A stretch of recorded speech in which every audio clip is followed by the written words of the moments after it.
अपने लोगों को मरने की कीमत पर विदेश के 4 देशों की तारीफ सुनना केंद्र सरकार के लिए बहुत बड़ा जघन्य अपराध है, मैं मानता हूं। Delhi Deputy Chief Minister Manish Sisodia launched a scathing attack against Narendra Modi-led government at the centre over the export of coronavirus vaccines, saying a large number of lives could have been saved in India if the doses were given to people in the country first.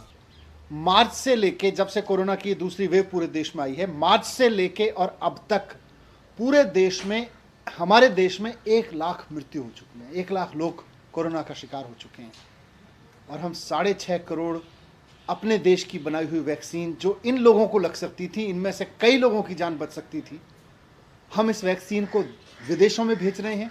93 देशों को हम export कर रहे हैं। किस लिए? सिर्फ इसलिए कि केंद्र सरकार की इमेज बन सके।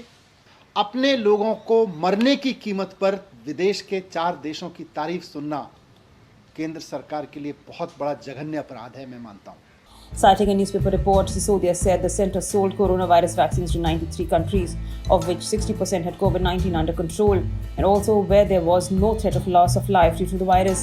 While addressing the press conference, he said a large number of youths in the country perished due to the coronavirus in the second wave of the pandemic, adding that their lives could have been saved if the vaccines were given to them instead of exporting the doses.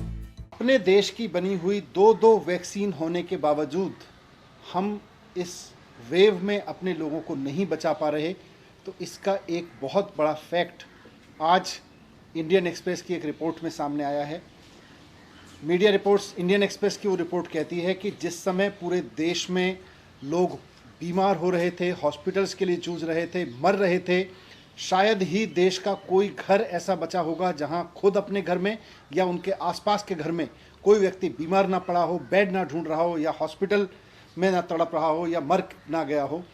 ऐसे में जब ये स्थिति थी तो हमारे देश की केंद्र सरकार देश में बनी हुई वैक्सीन्स को विदेश में भेजने में लगी थी, एक्सपोर्ट करने में लगी थी। जब इंडियन एक्सप्रेस की मैंने सुबह रिपोर्ट पढ़ी और उसके बाद मैं भी भारत सरकार की उस वेबसाइट पर गया, तो मैंने देखा कि ये 93 देशों की लिस्ट है, जिनको 93 देशों की लिस्ट है जिनको भारत सरकार ने पिछले 3 महीने में वैक्सीन बेची है। भारत में बनी हुई, भारत के वैज्ञानिकों की खोजी हुई वैक्सीन हमने 93 देशों में बेच दी। 6.5 करोड़ वैक्सीन की डोजेज हमने दूसरे देश के लोगों को भेज दी। Meanwhile, the Delhi government on Sunday decided to extend the ongoing lockdown by another week in the wake of the prevailing COVID-19 situation in the city.